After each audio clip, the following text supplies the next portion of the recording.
करेंगे। महान परमेश्वर, धन्यवाद करते, स्तुति और प्रशंसा करते हैं खुदाबंद, अब तक आपने हमें संभाला, सुरक्षा दिया।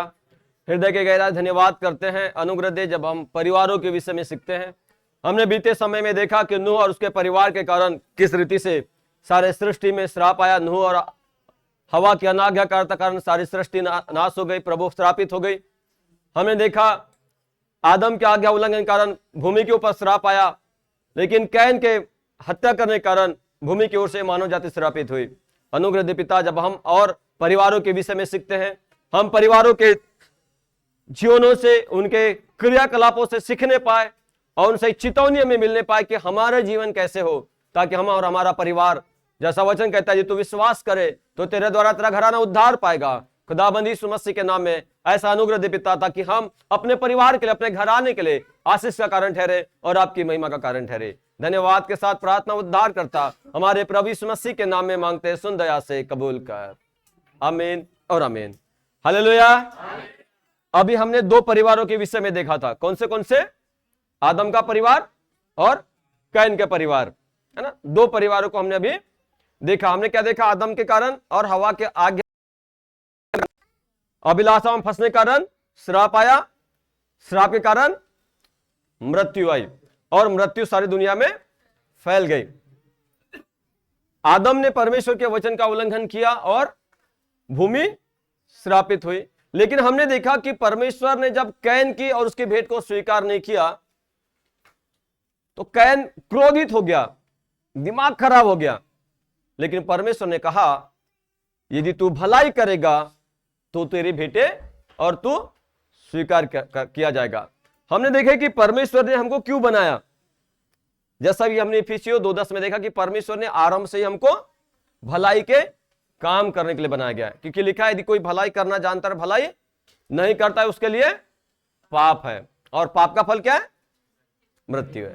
तो हमको परमेश्वर ने जैसा कहा, जिन्होंने भलाई की है वे जीवन के पुनरुत्थान के लिए, और जिन्होंने बुराई की वे दंड के पुनरुत्थान के लिए जी उठेंगे। और हमने देखा कि हाबिल ने भलाई किया, है ना। हाबिल ने भलाई किया और परमेश्वर ने उसको, उसके भेंट को स्वीकार किया। लेकिन कैन ने भलाई नहीं किया, इसलिए परमेश्वर ने उसको, उसके भेंट को स्वीकार नहीं किया। और उसे कहता है, भाई तू भला करेगा तो ही तेरी भेंट स्वीकार की जाएगी और तू भी स्वीकार होगा। हमको भी अपने जीवन में, हमने सबोपदेश की किताब से देखा, परमेश्वर ने हमें क्या बोला है, हमारे लिए क्या अच्छा है कि जो परिश्रम हम करते हैं, है ना।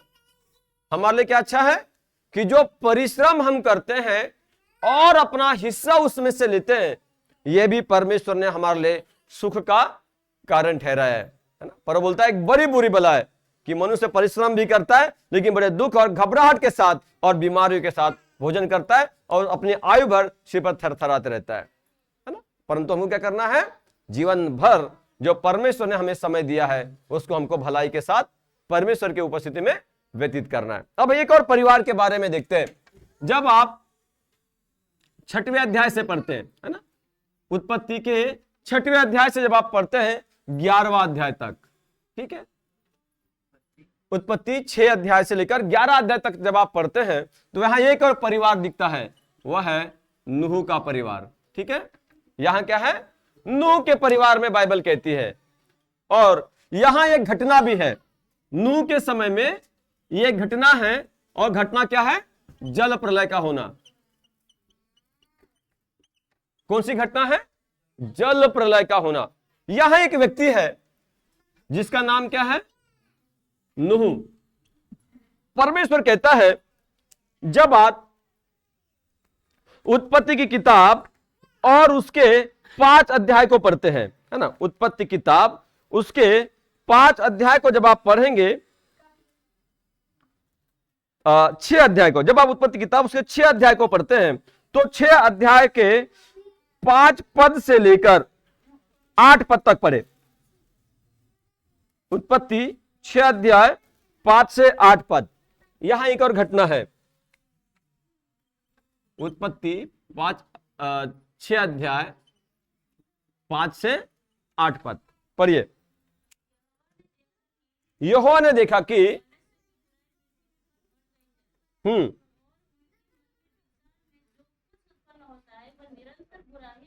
परमेश्वर क्या बोल रहा है? परमेश्वर ने देखा कि सारी मनुष्य की बुराई सारे पृथ्वी पर फिर से बढ़ गई, है ना, और उनके मन में जो कुछ भी उत्पन्न होता है वो क्या होता है? बुरा होता है। आज भी होता है, ऐसा दिख रहा है।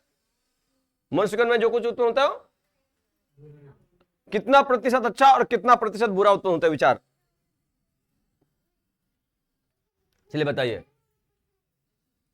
एक अंदाज, भाई हम सब कुछ इनको सोचते रहते हैं ना, सोचते हैं कि नहीं? सोचते हैं। तो कितना प्रतिशत सही सोचते हैं और कितना प्रतिशत बुरा सोचते हैं? चलिए बताइए।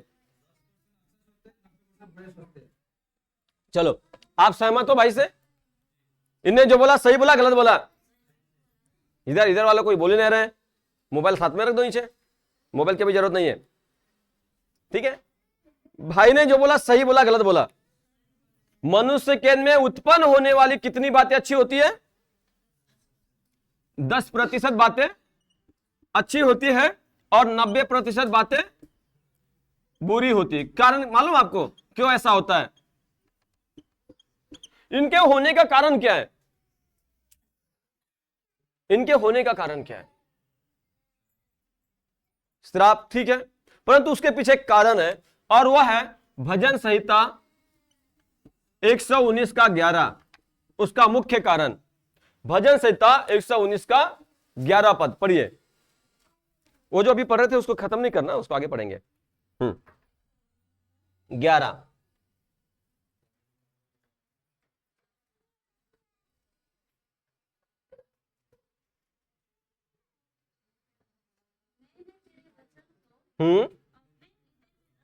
मैंने तेरे वचन को अपने हृदय में रख छोड़ा है, तेरे विरोध में पाप ना करूं। ध्यान से सुनिए, ध्यान सुनिए।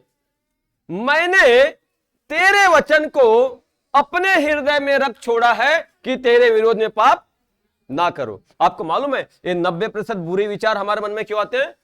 क्यों आते लोगों के मन में? क्योंकि मन में परमेश्वर का वचन है ही नहीं है। मन में मालूम क्या है? चिंता है। मन में क्या है? चिंता है। अपनी चिंता, बीवी की चिंता, परिवार की चिंता, आने वाले भविष्य की चिंता, चिंता ही चिंता है या नहीं है? जबकि होना क्या चाहिए? परमेश्वर का, और भरा क्या है? तो फिर उत्पन्न विचार अच्छे होंगे कि बुरे होंगे? और परमेश्वर क्या बोलता है? मैं क्या देख रहा हूं कि मनुष्य के मन में जो कुछ भी उत्पन्न होता है क्या होता है? बुरा ही होता है, क्योंकि वचन अंदर नहीं है। आगे पढ़िए उसका उत्पत्ति का। हाँ,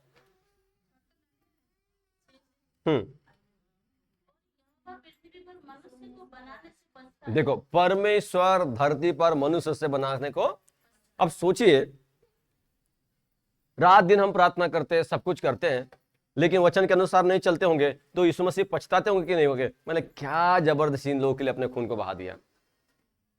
यहां परमेश्वर क्या बोल रहा है? परमेश्वर मनुष्य को धरती पर बना के पछता रहा है। क्यों पछता रहा है? क्योंकि मनुष्य के मन में जो कुछ पद होता है वो सब बुराई होता है। अब एक व्यक्ति के अंदर गंदगी रहेगी, बुराई रहेगी, तो क्या परिवार में फैलेगी नहीं? भाई आदम ने अपराध किया ना, हवा ने अपराध किया ना, फल खाए, प्रभाव बढ़ा। कैन हत्यारा बना, कैन ने हत्या किया, उसके घर में आगे देखते लेमेक ने भी हत्या किया। बढ़ते जा रहा नहीं भाई, कुल का यदि मुखिया अपराध कर रहा है तो पूरा कुल भी तो श्रापित हो रहा है। यहां भी तो वही बात हो रही है ना। परमेश्वर बोलता है मैं मनुष्य को धरती पर बनाकर पछता रहा हूं। क्यों? क्योंकि इनके मन में जो कुछ उत्पन्न होता है वो सब पाप है, बुरा, ये सब कुछ बेकार। अब आगे, और परमेश्वर मन में बड़ा दुखी हुआ। यीशु मसीह भी रात दिन दुखी होते होंगे जब वो वचन के अनुसार नहीं चलते होंगे। जब यीशु मसीह देखते होंगे मैंने इनके लिए इतना किया, सब कुछ किया, लेकिन ये फिर भी ईमानदार नहीं निकले, ये लोग मेरे वचन का तिरस्कार ही करते जा रहे हैं। हाँ आगे, तब यहोवा ने कहा मैं मनुष्य को जिसने मैंने धरती पर बनाया है पूरे धरती के ऊपर से मिटा दूंगा, है ना। फिर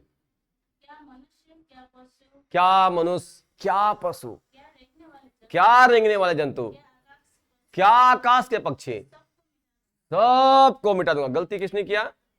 गलतियां कौन कर रहा है? मनुष्य, सजा किसको मिल रही है?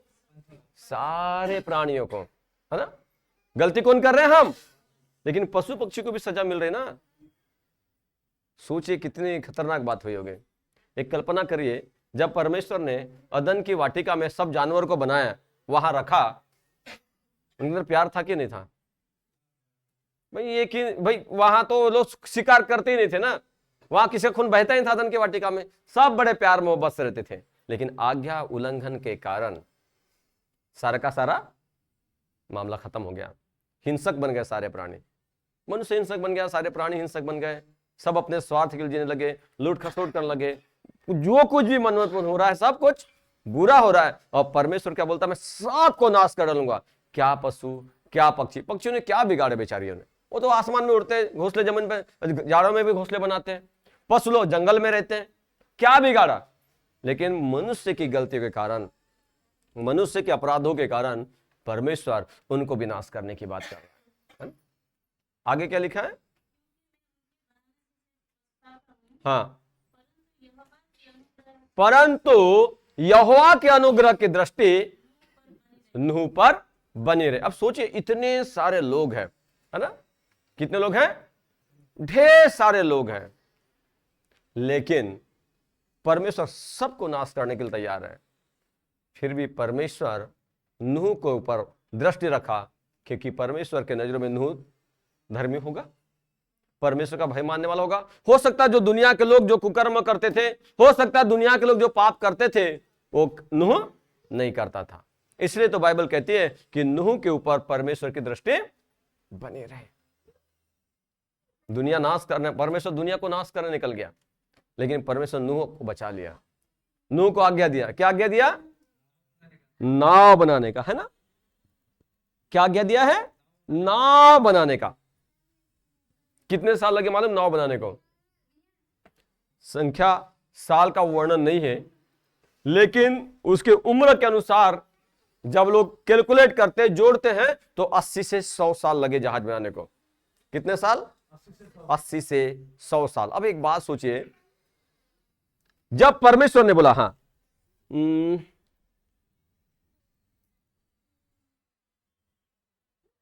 7 अध्याय का 1 पद, क्यों परमेश्वर ने उसको चुना? 7 अध्याय का 1 पद, उत्पत्ति 7 अध्याय 1 पद। तब यहोवा ने नूह से कहा, तू अपने सारे घराने के समेत जहाज में जा। मैंने इस समय के लोगों में से मैंने सिर्फ तुझी को अपने दृष्टि में क्या पाया? धर्मी पाया। किसको पाया? सिर्फ नूह को। परिवार के बारे में लिखा है क्या? नहीं, मैंने ही सिर्फ नूह, मैंने सिर्फ तेरे को अपने दृष्टि में धर्मी पाया है।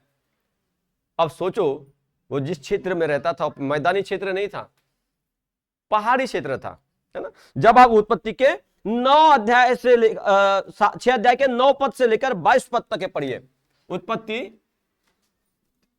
उत्पत्ति 6 अध्याय 9 से 22 पद तक पढ़िए। नूह की वंशावली यह है। देखो, नूह क्या था? बड़ा धर्मी पुरुष था और अपने समय के लोगों से बड़ा खरा था। खरा का मतलब समझते क्या होता है? खरा, ईमानदार। खरा मतलब ईमानदार, कहीं भी गलत कामों में समझौता नहीं करना, जो बोलना है मुंह पर बोलना है, पीठ पीछे कुछ नहीं बोलना है। खरा आदमी था। हाँ, और नूह परमेश्वर के साथ साथ चलता था। आप परमेश्वर के साथ साथ चल सकते हैं? नहीं चल सकते। मालूम क्यों? यीशु मसीह आसानी से पाप क्षमा हो गए, अब हम पापी नहीं है, हम धर्मी है। लेकिन फिर भी परमेश्वर के साथ साथ नहीं चलने का कारण है परमेश्वर के आज्ञा का पालन ना करना। परंतु आप लोग चाहते हैं परमेश्वर आपके परिवार में आकर निवास करे? कितने लोग चाहते हैं परमेश्वर आपके घर में रहना? सब लोग चाहते हैं, है ना। सब चाहते हैं ना परमेश्वर आपके घर में रहे। कोई है जो नहीं चाहता? सब चाहते हैं। तो आप चाहते थे परमेश्वर आपके परिवार में रहे, तो आपको क्या करना पड़ेगा? आपको पढ़ना है यूहन्ना रचित सुसमाचार 14 अध्याय 23वां पद। यूहन्ना 14:23। यदि आप चाहते हैं कि परमेश्वर आपके परिवार में रहे तो आपको क्या करना है। हाँ, यूहन्ना 14:23 पढ़िए, वो अभी उसको खोल के रखेगा, है ना, उत्पत्ति 23, यूहन्ना 14:23। हाँ, यीशु ने उसको उत्तर दिया, यदि तू मुझसे प्रेम रखे, यदि कोई मुझसे प्रेम रखे वह मेरे वचन को मानेगा और मेरा पिता उससे प्रेम रखेगा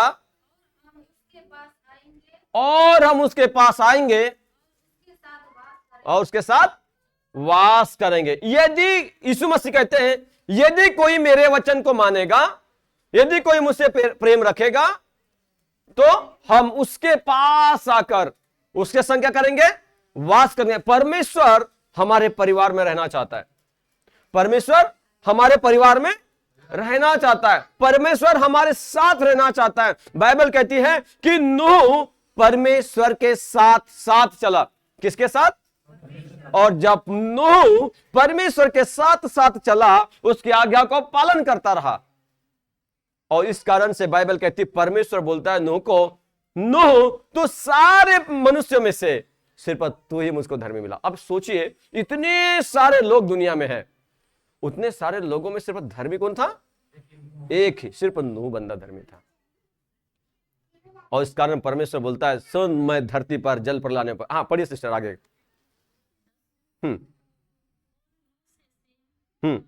हाँ, है ना? कितने बेटे थे? 3 बेटे थे, सेम, हाम और येपेत। कितने? 3। ठीक है, मतलब एक परिवार हो गया।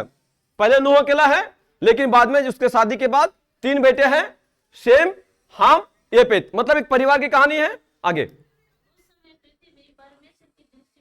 उस समय पृथ्वी परमेश्वर के दृष्टि में बिगड़ गई थी, मतलब सारे पृथ्वी और पाप पाप पाप के अलावा कुछ नहीं था। लूट मार, चोरी, डकैती, मर्डर, कई प्रकार की गंदगियां थी। इस कारण बाइबल कहती है कि सारी पृथ्वी, सारे लोग परमेश्वर के दृष्टि में बिगड़ गए थे। हाँ, और पूरी पृथ्वी, सारी मानव जाति उपद्रव से भर गई थी।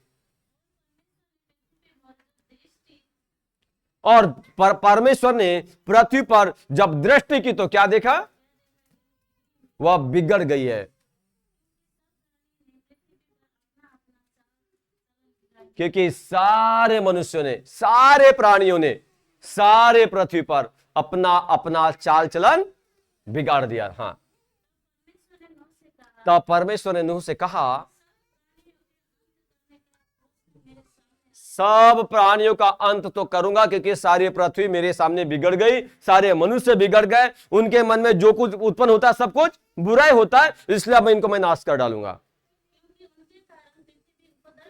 क्योंकि उनके कारण पृथ्वी उपद्रव से भर गई, इसलिए मैं सारे पृथ्वी समेत सारे लोगों को क्या कर डालूंगा?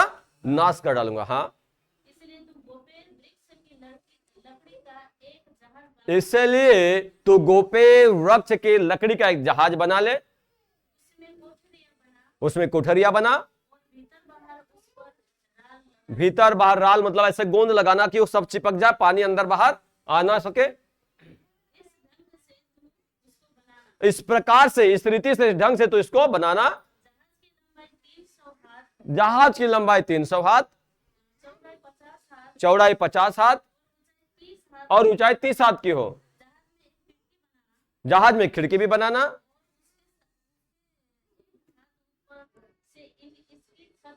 हाँ, और जहाज के एक और द्वार रखना, और जहाज में पहला, दूसरा, तीसरा खंड बनाना। हाँ, और सुन, आप पृथ्वी पर जल प्रलय करके सब प्राणियों को, जिनमें जीवन का प्राण है, आकाश के नीचे से नष्ट कर। परमेश्वर बोल रहा है, सुन, मैंने ये सब बनाने के इसलिए कहा है क्योंकि जितने प्राणी जो धरती पर पा जाते हैं, आकाश के नीचे पा जाते हैं, और जिनमें जीवन का श्वास है, मैं जल प्रलय के द्वारा उनको मार डालूंगा।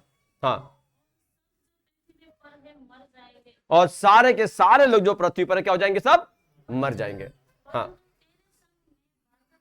परंतु मैं तेरे साथ एक वाचा बांधता हूं, तेरे से एक वादा करता हूं, अपने पुत्रों, स्त्रियों और बहुओं समेत जहाज में प्रवेश करना। जहाज में क्या करना? प्रवेश करना। और सब जाति विविध प्राणियों में से और सब जाति के जितने जितने जीवित प्राणी है सब में से और एक एक जाति के नर नारी अर्थात एक एक जोड़ा जहाज में लेके आना, जीवित रखना। एक एक जाति के पक्षी, एक एक जाति के पशु और एक एक जाति के जितने पशु जितने पक्षी जो आकाश में भूमि पे सबका एक एक जोड़ा तो क्या करना है, बचाना अपने साथ जहाज में। हाँ, सब में से दो दो तेरे पास आएंगे तो उनको जीवित रखे।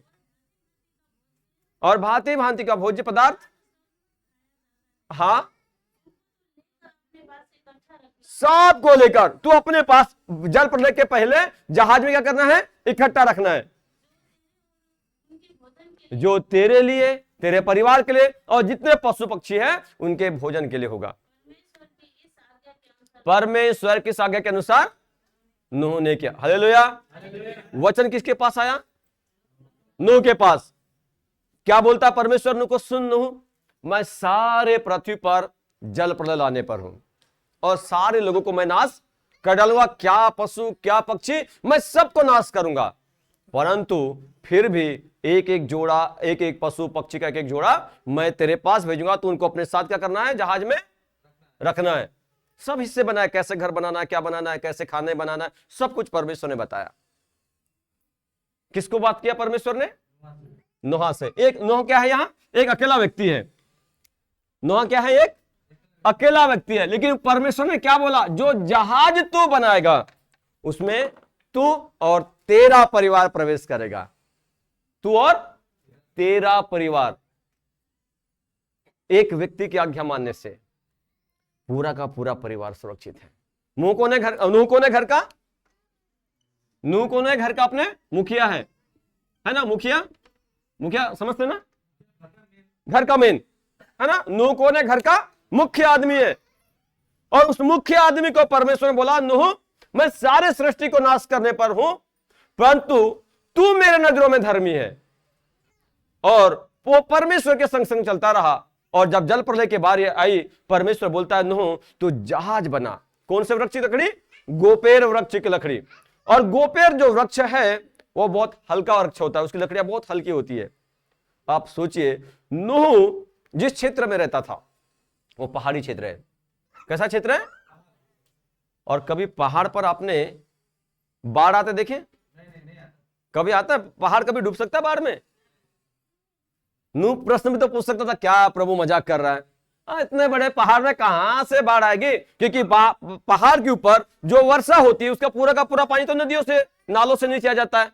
पहाड़ कभी डूब सकता है, कोई वाद विवाद नहीं है। नूह ने कोई वाद विवाद नहीं किया, नूह ने कोई प्रश्न नहीं पूछा, नूह ने परमेश्वर के वचन पर विश्वास किया। परमेश्वर ने यदि बोला है तो जल प्रलय आएगा, ये तो पक्का है। ठीक है, परमेश्वर ने यदि बोला है तो जल प्रलय आएगा, ये तो पक्का है, इसको कोई रोक नहीं सकता। अब कल्पना करिए, जब नूह जहाज बना रहा होगा तो लोग उसकी मजाक उड़ा रहे होंगे या उसकी मदद कर रहे होंगे, है ना। क्या बोलते होंगे, ए नूह तो पागल हो गया। क्यों, पहाड़ पर कभी जल प्रलय हो सकता है ना। नूह क्या हो गया, पागल हो गया। क्या ये नूह पागल हो गया, क्या पहाड़ों पर जल प्रलय आ सकता है। सोचिए, जब नूह गोपेर वृक्ष की लकड़ियों को लेकर आता होगा तो लोग ऐसे छोड़ देते होंगे, तोड़ देते होंगे, जला देते होंगे। सबसे पहली समस्या तो यह है कि नूह अपने परिवार को कैसे तैयार करेगा, क्योंकि परमेश्वर ने नूह से बात किया था, परिवार से तो नहीं किया था, है ना। परिवार के लोग भी सोचते होंगे हमारा बाप पागल हो गया, लड़के सोचते होंगे, बहुएं सोचते होंगे ये तो पागल हो गया बुढ़ापे में। लेकिन नूह परमेश्वर के वचन के प्रति वफादार रहा, है ना। नूह क्या रहा, परमेश्वर के वचन के प्रति वफादार रहा। नूह को मालूम है परमेश्वर ने जल पर लाने का निश्चय किया है, और मुझे और मेरे परिवार को यदि बचाना है तो मुझे परमेश्वर के वचन पर विश्वास करते हुए परमेश्वर की आज्ञा का पालन करना पड़ेगा। हालेलुया। मुझे यदि अपने परिवार को बचाना है तो मुझे परमेश्वर के वचन पर विश्वास करते हुए परमेश्वर की आज्ञाओं का पालन करना ही होगा, जिससे कि मैं और मेरा पूरा परिवार इस जल प्रलय से नाश होने से बचा जाए। क्योंकि ना सिर्फ नूह और उसका परिवार बच रहा है, लेकिन धरती के एक एक जोड़ा पशु और पक्षी भी बच रहे हैं। किसके ऊपर जवाबदारी है? सिर्फ नूह के ऊपर। किसके ऊपर जवाबदारी है? सिर्फ नूह के ऊपर। यदि हम अपने घर के मुखिया है तो अपने घर और अपने परिवार को बचाने की जवाबदारी किसके ऊपर है ना? मेरे ऊपर। क्यों? कैसे मैं और मेरा परिवार बच सकते हैं? परमेश्वर के वचन का पालन करने के द्वारा, है ना? परमेश्वर के वचन का पालन करने के द्वारा, परमेश्वर के वचनों को अपने मनों में अधिकाई से बसने देने के द्वारा, है ना? परमेश्वर के वचनों को अपने मन में अधिकाई से बसने देने के द्वारा। बाइबल कहती है, जैसे हमने भजन संहिता 119:11 में पढ़ा, मैंने तेरे वचन को अपने हृदय में रख छोड़ा है कि तेरे विरोध में पाप ना करूं, है ना? तेरे वचन को अपने हृदय में रख छोड़ा कि तेरे विरोध में पाप ना करूं। परमेश्वर के वचन जब हमारे हृदय में होंगे और जब हम परमेश्वर के वचन के अनुसार चलेंगे, तब निश्चय ही परमेश्वर हर एक मुसीबतों से और परेशानियों से हमको बचाएगा। ना सिर्फ हम बचेंगे, लेकिन यदि वचन के अनुसार पालन करते हैं वचन का, तो परमेश्वर हमारे घर में भी निवास करेगा और उसके कारण हम और हमारा पूरा परिवार और पूरे पशु पक्षी जो हम पालते हैं वो सुरक्षित रहेंगे। हालेलुया। क्योंकि जकरिया नबी की किताब उसका 2 अध्याय, जकरिया नबी की किताब उसका 2 अध्याय 4 पद, है ना? 2 अध्याय 4 पद, जकरिया नबी की किताब 2 अध्याय 4 पद पढ़िए। 4 और 5, जकरिया 2, 4 और 5। हाँ पढ़िए।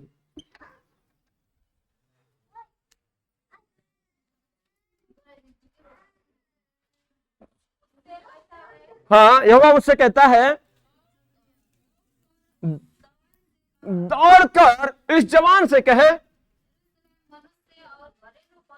यरूशलेम अर्थात हमारा परिवार मनुष्यों और घरेलू पशुओं की बहुतायत के कारण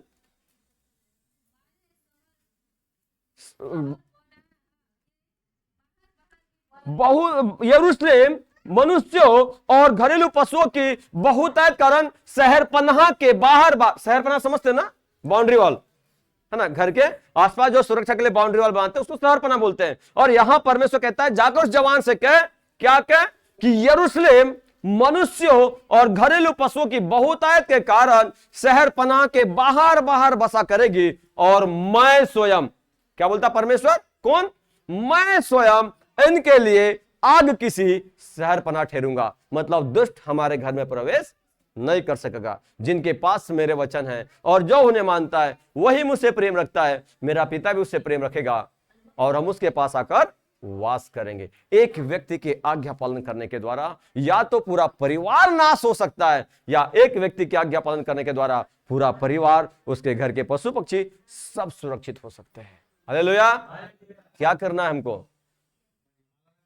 आज्ञा का पालन करना, ताकि मैं और मेरा परिवार, मेरा घराना उद्धार पाए, है ना? प्रेरितों का 16:16 बोलता है, यदि तू विश्वास करे तो तेरे द्वारा तेरा घराना उद्धार पाएगा। कौन पाएगा?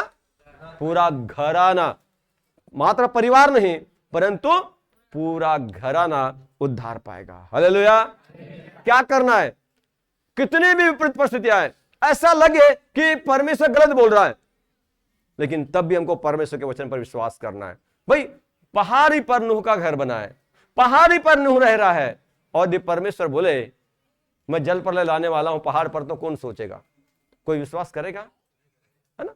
मतलब हमारे सोचने के बाहर भी यदि बात है, और यदि परमेश्वर का वचन कहता है, तो हमको उस वचन पर विश्वास करना है और उसका जैसा वचन कहता है उस वचन के अनुसार चलना है, ताकि हम और हमारा परिवार यीशु मसीह के नाम में सुरक्षित पाया जाए। क्योंकि परमेश्वर के नजरों में नूह धर्मी था। हालेलुया। परंतु एक और गड़बड़ी हुई, परमेश्वर के वचन के अनुसार नूह और उसका परिवार तो बच गया, है ना? जब आप 7वें अध्याय को पढ़ते हैं, है ना, तो परमेश्वर क्या बोलता है 7वें अध्याय में उत्पत्ति के? बोलता है अब तू क्या कर, अब जल प्रलय के से बचने के लिए तू यहां पर प्रवेश कर। कहां? नाव में प्रवेश कर। लेकिन जब नूह और उसका परिवार बच गया, तब हम आ जाते हैं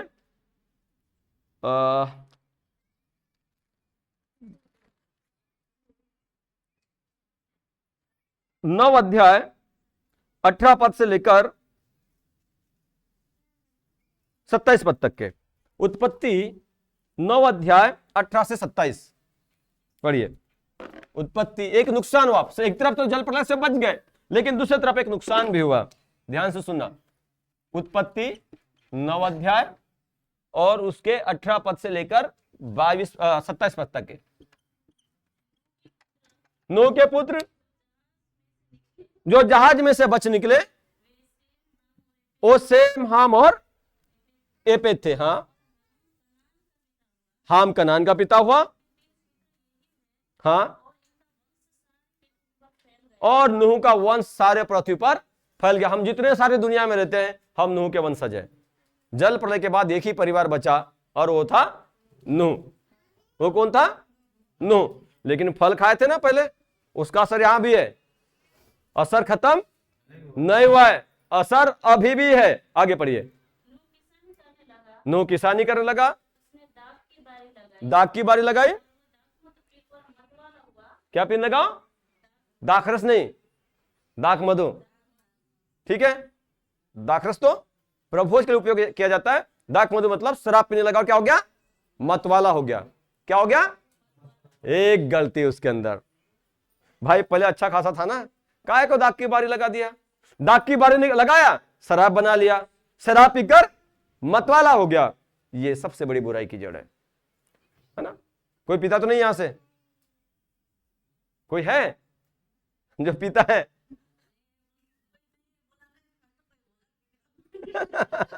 भाई नूह को परमेश्वर ने बचाया ना, बचाया कि नहीं? फिर भी पिया ना उसने, पिया कि नहीं पिया? तो कई लोग बोलते हैं प्रभु में बच गया, क्या दिक्कत है, पी सकते हैं। ऐसा नहीं है। आगे पढ़िए। और अपने तंबू के भीतर नंगा नाचने लगा। पागलपंती की बात, मतवाला हो गया दारू पीने के बाद। और क्या हो गया? उसको होश नहीं रहा कि उसके पूरे कपड़े उतर गए, है ना? पीने के बाद उसको होश नहीं रहा कि उसके पूरे शरीर के कपड़े उतर गए और नंगा हो गया, मतवाला पड़ा रहा। हाँ, तब कनान के पिता हाम ने, जो हाम क्या था? जो नूह का बेटा था, उसने, हाम ने क्या देखा? अपने पिता को नंगा देखा, जो सबसे बड़ा कुकर्म है, सबसे बड़ी गंदगी बात है। और बाहर सिर्फ उसने देखा नहीं, परंतु बाहर अपने भाई को भी बता दिया। तब सेम और एपेत और दोनों ने अपने कंधे पर कपड़ा लेकर, अपने कपड़े पर कंधे पर कपड़ा रखा और उल्टा चल रहे। वो पिता की ओर मुंह नहीं कर रहे हैं, लेकिन वो अपने कपड़ों, अपने कंधे पर कपड़ा रख के वो उल्टे चल रहे हैं, ताकि अपने पिता के नंगेपन को, जो उन्होंने कपड़े उतर गया था दारू पीने के कारण, मतवालेपन का जो उसके कपड़े उतर गए थे, उन्होंने अपने पिता को नंगा नहीं देखा, परंतु उल्टा जाकर अपने पिता को कपड़े से ढक दिया। हाँ, और चूंकि वो उल्टा चल रहे थे, इसलिए अपने पिता को उन्होंने नंगा नहीं देखा। अब आगे मालूम परिणाम क्या हुआ? पढ़िए। जब नूह का नशा उतर गया, उसने जान लिया कि उसके सबसे छोटे बेटे ने साथ क्या बुराई किया है। इसलिए उसने कहा, देखो बाप ने गलती, किसने गलती किया? बाप ने, हमने गलती किया ना, लेकिन श्राप किसके ऊपर आ गया? नूह क्या बोल रहा है कि कनान श्रापित। भाई जिसने गलती किया उसको सजा मिलना चाहिए ना, लेकिन नहीं, हम गलती करेंगे। हमने पढ़े ना जब निर्गमन 20:5 में, मैं तुम्हारे कुकर्मों का दंड, तुम्हारे गलतियों का दंड तुम्हारे बेटों, तुम्हारे पोतों और तुम्हारे पर पोतों को देता हूं। तो अपने भाई बंधु के दास नहीं, उनके दासों का भी दास हो, उनके गुलामों का भी गुलाम हो। फिर उसने कहा से, देखो उसने बुराई किया, बेटे को नहीं, नाती को श्राप मिल गया, लेकिन क्या किया? सेम का परमेश्वर धन्य हो और कनान सेम का दास हो। परमेश्वर एपेत के वंश को फैलाए। वो सेम के तंबू में बसे और कनान उसका दास। मतलब हाम के गलती कारण उसका पूरा घराने को बर्बाद पूरे घराने के ऊपर श्राप आ गया। एक व्यक्ति की गलती कारण, एक व्यक्ति के आज्ञा का पालन कारण पूरा परिवार तो बच गया, लेकिन एक व्यक्ति की गलती के कारण उसका पूरा घराना भी श्रापित हो गया। दोस्तों, यदि आप चाहते हैं कि आप और आपका पूरा परिवार ही नहीं परंतु पूरा घराना, आने वाली पूरी पीढ़ी आशीषित हो, तो आपको परमेश्वर के वचन पर विश्वास करते हुए, परमेश्वर के वचन का पालन करते हुए निरंतर आगे बढ़ना है, ताकि आप और आपका परिवार और आने वाली पीढ़ी भी सुरक्षित पाई जाए। जिसकी आप चिंता करते हैं ना, बच्चे, हमारे बच्चे अच्छे रहे, उनके लिए हम कमाते हैं, उनके लिए पैसा जोड़ते हैं, उनका अच्छा भविष्य बन जाए, तो सिर्फ सांसारिक रूप से नहीं परंतु आत्मिक रूप से भी उनका भविष्य अच्छा बनना चाहिए। शराब बड़ी बुरी बला है। एक शराब पीने के चक्कर में एक परिवार के ऊपर पूरा श्राप आ बैठा। ऐसी गलती हमसे ना हो, इस बात से हमको सावधान रहना है। एक व्यक्ति के आज्ञा पालन करने के द्वारा यदि सारे सृष्टि के प्राणी बच सकते हैं, तो एक व्यक्ति के आज्ञा उल्लंघन करने कारण पूरा घराना भी श्रापित हो सकता है। अब निर्भर हम पर करता है कि हम क्या करें। प्रभु आशीष दे, प्रार्थना करेंगे।